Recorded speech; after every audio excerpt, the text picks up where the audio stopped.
Hey, Sonic! Enjoy your future! It's gonna be great! Looks like things have gotten pretty ugly. No way! Sonic! I'm a freebie! Freebie! Freebie! Awkward.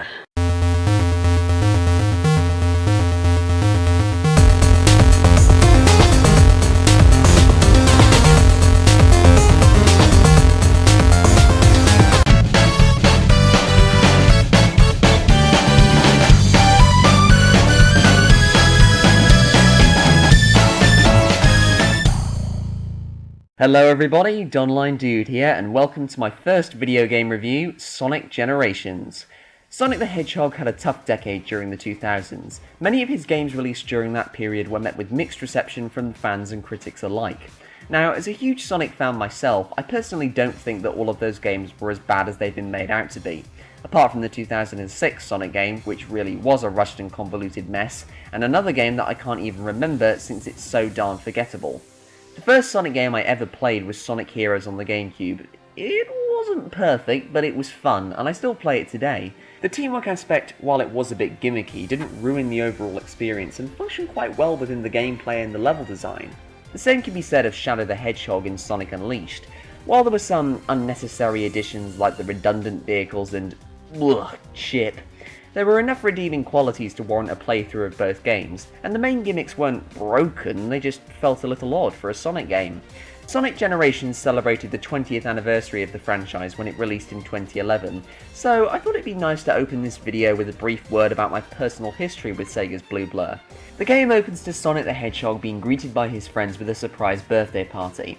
While they are celebrating, a strange creature, which later comes to be known as the Time Eater, appears out of nowhere and steals away all of Sonic's friends through various portals. Sonic tries to stop this but is knocked unconscious, later awakening in a realm known as White Space, a void where parts of time and space wind up after being erased by the Time Eater, essentially functioning as the hub world for the game.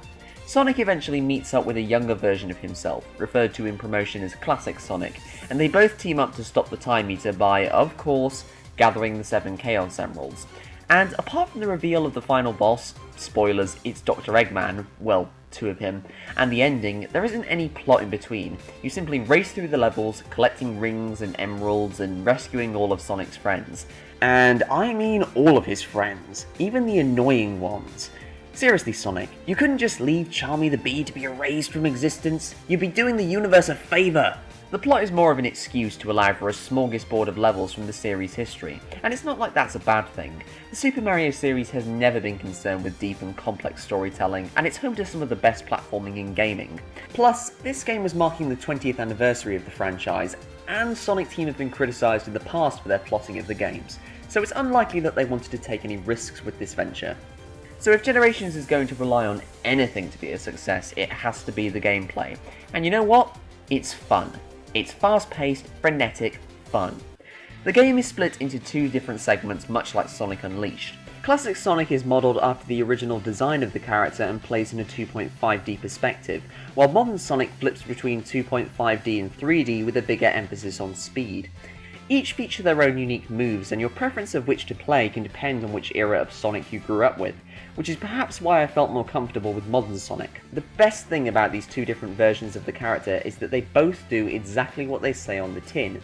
The classic Sonic segments play exactly like a high-def version of the early games, and modern Sonic handles like a next-gen Sonic game should. You really feel like you can run faster than the speed of sound, and Sonic's various abilities like the homing attack and boost flow excellently with his movements.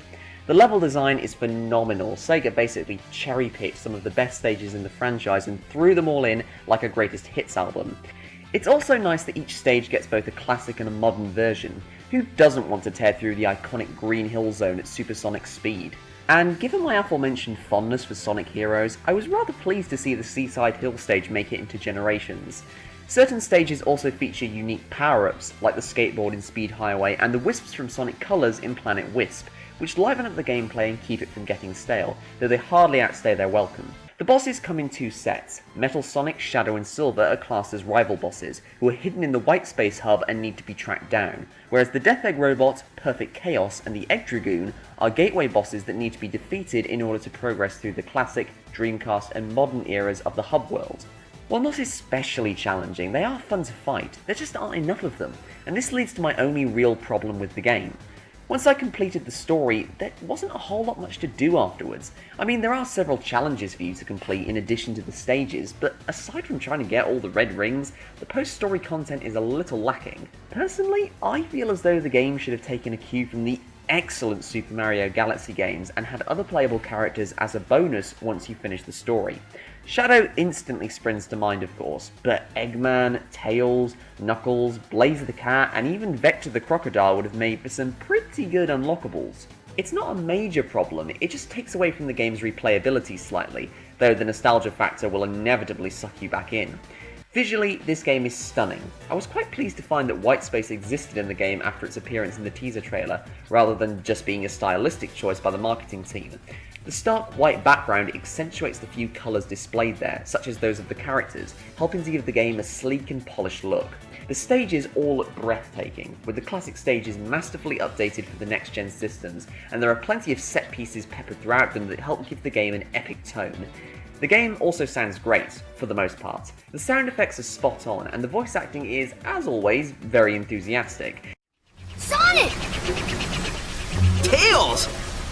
This was my first Sonic game with the new voice cast, excluding Eggman obviously, as his voice actor was carried over from the previous cast, and they've all settled into their roles very nicely. Roger Craig Smith is great as Sonic, with a voice for the character that's distinct enough, yet it still falls in line with previous actors Jason Griffith and Ryan Drummond. I very much preferred the new voice for Tails, since this is the first time in years that he's actually sounded like a boy. The rest of the cast are good in what they get, though it was difficult adjusting to the voice of Shadow since I actually liked Griffith's version of the character and wished he'd stayed on to voice him. The only one who got on my nerves was Omochao, and it's not so much the voice as what he does. This mechanical menace pops up frequently to give you advice, and most of the time it's difficult to hear him over the music and sound effects, which is enough to make you lose focus, and that's something that a Sonic the Hedgehog game really requires, which means you often find yourself quoting Smosh.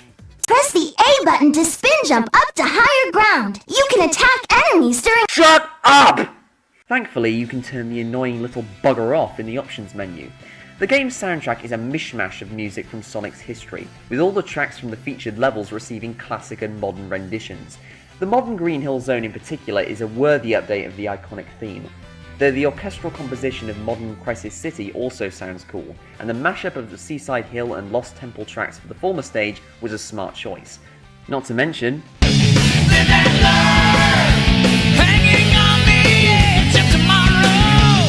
that should really be Sega's mantra when it comes to the Sonic series.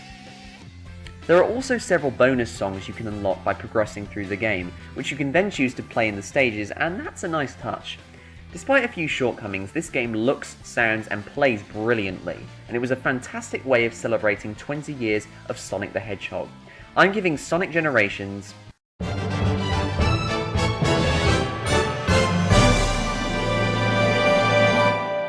a 4 out of 5. Thanks for listening, everybody.